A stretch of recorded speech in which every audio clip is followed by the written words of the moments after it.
Halo teman-teman ekonomi, udah pernah dengar liquidity trap atau jebakan likuiditas? Nah, kalau masih belum, yuk kita simak bareng-bareng nih. Kita akan bahas tentang liquidity trap di video kali ini. Gas kan?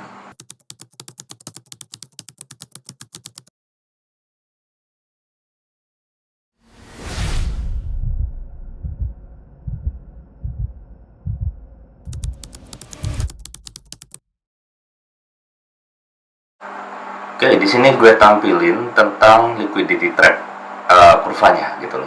Apa sih kondisi liquidity trap itu? Teman-teman bisa perhatikan ini coret-coret yang coret-coret ya. Oke, tentang coret-coretnya. Nah, ketika liquidity trap itu merupakan jebakan likuiditas, di mana jebakan likuiditas ini terjadi saat suku bunga sudah terlalu rendah, men. Oke. Nah, suku bunga di sini adalah di kurva yang vertikal ya, atau di kurva Y. Di sini disimbolkan dengan R1. Oke. Nah, ketika dia turun, misalkan di R1 nih, dia ada di titik A. Ya, kemudian dia turun lagi, misalkan ke bawah lagi, men. Nah, dia akan turun di titik ini. Nah, dia akan turun di titik ini. Kemudian turun lagi hingga kalau misalkan dia turun terlanjur terlalu rendah, maka akan mengakibatkan yang namanya jebakan likuiditas. Why? Kenapa?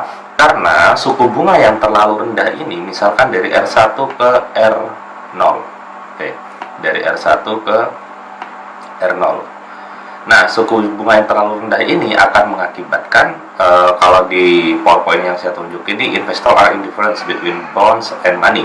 Jadi, investor itu akan acuh gitu loh dengan surat-surat berharga ataupun saham. Jadi karena ngapain kita beli saham, ngapain kita beli ini, ngapain juga orang-orang mau beli surat-surat berharga di perusahaan atau surat berharga di bank ataupun obligasi, tapi suku bunganya rendah. Jadi mending ya kita pegang cash saja gitu loh.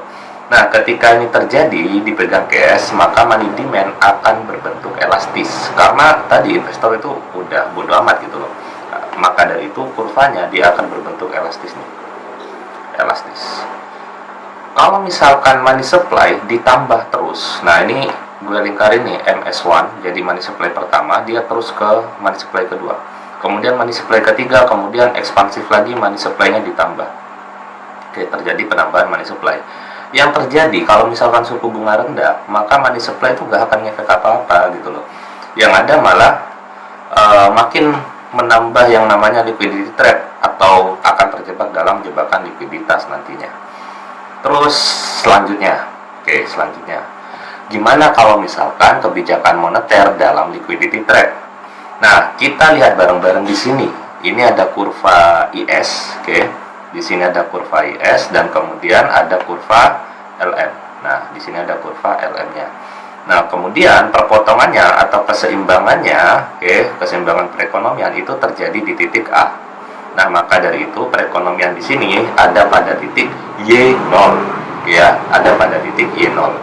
Nah, kalau misalkan dilakukan kebijakan moneter yang ekspansif lah misalkan, nah berarti dia akan gesernya ke kanan.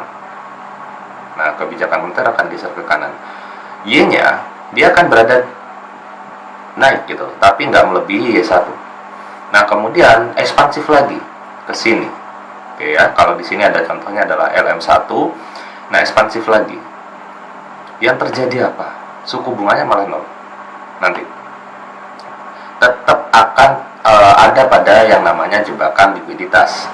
Kalau misalkan dia ekspansif lagi, maka kondisi perekonomian udah nggak ideal gitu loh, karena nggak berpotongan dengan kurva IS, tidak terjadi keseimbangan di situ, malah akan terus terjebak pada kondisi likuiditas. Misalkan ini moneternya dia ekspansif terus, dimana kondisi IS-nya atau dari sisi fiskal dia nggak ngapa-ngapain. Nah, maksud hati gitu loh, maksud hati ketika dia ekspansif ingin meningkatkan Y, malah yang terjadi adalah percuma atau sia-sia, karena IS-nya di sini dia nggak akan melebihi yang namanya Y1 karena kurva IS terendah ada di Y1 ini. Oke ya, paham ya teman-teman? Jadi keterangan di PPT-nya ini, the economy is at Y0 atau Y0 below full employment potential. di mana terjadi full employment di situ. Nah, kemudian monetary policy ya is ineffective atau nggak efektif dalam mendorong pertumbuhan ekonomi untuk melewati batas Y1. Oke, sekalipun dia ekspansif terus nih, misalkan di sini ekspansif, yang terjadi apa gitu? Yang terjadi ya kondisi perekonomian tetap ada di sini, maka jebakan likuiditas akan tetap berlangsung di situ. Oke, paham? Nah, kemudian kita next ke slide berikutnya. Bagaimana kalau misalkan kebijakan fiskal yang dilakukan ekspansif? Apakah akan bisa keluar dari jebakan likuiditas? Kita cek ini.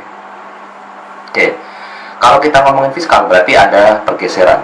Oke, ada pergeseran kurva IS. Nah, kemudian fiskalnya ekspansif. Nah, kalau fiskal ekspansif di sini dicontohkan kurva IS dan kurva LM, di mana LM-nya dia ada di sini. Kemudian dia naikkan. Kemudian kita asumsikan LM-nya nggak ngapa-ngapain. Terjadilah LM yang seperti itu. Nah, misalkan fiskalnya ekspansif, yang awalnya kondisi perekonomian di sini kan berpotongan ya. Kondisi perekonomiannya Y0 saat liquidity trap, oke, karena orang-orang masih di situ. Kemudian ekspansif, dia bergeser ke kanan si fiskal. Ada di Y1. Kemudian fiskalnya ekspansif lagi nih. Misal dia ekspansif lagi di sini. Nah, ini akan jauh lebih efektif daripada si kebijakan moneternya ketika terjadi liquidity trap. Nah, katakanlah di sini IS3. Oke, katakanlah di sini IS3. Nah, oke, jadi selesai gitu loh. Kebijakan ini jauh lebih produktif lah ya. Kalau misalkan si LN terus ke kanan, maka yang terjadi jebakan likuiditasnya akan makin lebar gitu loh. Ketika akan melakukan kebijakan yang ekspansif moneternya. Tapi kalau fiskalnya ekspansif, di keterangan PowerPoint-nya seems to work and you get the full multiplier effect as you move from Y0 to Y1 gitu kan. Jadi kalau fiskal policy sepertinya akan bekerja lebih baik gitu, untuk mendapatkan multiplier effect yang besar, yang kemudian bergerak dari Y0 ke Y1. Nah, jadi itulah penyebabnya gitu. Perbedaannya ketika kita ngomongin moneter dalam kondisi liquidity trap dan fiskal dalam kondisi liquidity trap. Kalau misalkan moneter dia ekspansif terus, maka akan memperpanjang jebakan likuiditasnya. Sedangkan untuk moneter, kalau fiskal nih dia ekspansif terus, lama kelamaan akan memotong kurva LM-nya. Ya, jadi akan bisa keluar lah gitu loh dari jebakan likuiditas, dan suku bunga yang sebelumnya di R0, oke, ketika IS1 dan IS2 dia di R0, kemudian di IS3 saat ekspansif yang berikutnya, maka suku bunga di sini lama kelamaan dia akan naik ke S1 kayak gitu, dan Y-nya juga akan terus meningkat. Nah, ini udah digambarin di sini, oke ya. Jadi jebakan likuiditas itu adalah dampak di mana suku bunga itu terlalu rendah sehingga orang-orang, terutama investor ya, kalau dalam konteks yang saya jelasin, itu sudah nggak peduli gitu loh. Gue mending pegang cash, gue nggak peduli mau beli obligasi, kayak mau beli saham, kayak mau beli surat-surat berharga yang lain, ngapain gitu loh, karena suku bunga juga rendah. Nah, dimana di video-video sebelumnya gue udah jelasin hubungan antara suku bunga dan surat-surat berharga. So, seperti itu teman-teman. Mereka udah nggak acuh, akhirnya mereka lebih prefer untuk pegang cash sebanyak-banyaknya. Nah, ketika cash sebanyak-banyaknya, maka kurvanya akan berbentuk elastis sempurna. Oke, elastis sempurna. Dia kan, wah, udah pegang cash saja. Bagus nggak sih liquidity trap itu? Ya, nggak bagus. Nggak bagusnya karena jumlah peredaran uang yang terlalu besar. Kemudian, karena jumlah peredaran uang yang terlalu besar, kebijakan moneter pun itu kurang efektif dalam mengurangi tadi jumlah uang yang beredar tadi. Jadi kayak udah nggak efektif lagi tuh kebijakan moneter gitu loh. Kalaupun kita menggunakan kebijakan fiskal harus ekspansif gede-gedean, baru dia bisa istilahnya back to normal lah gitu. Oke ya, saya harap teman-teman paham tentang kondisi liquidity trap ini. Thank you, kita jumpa lagi di video berikutnya.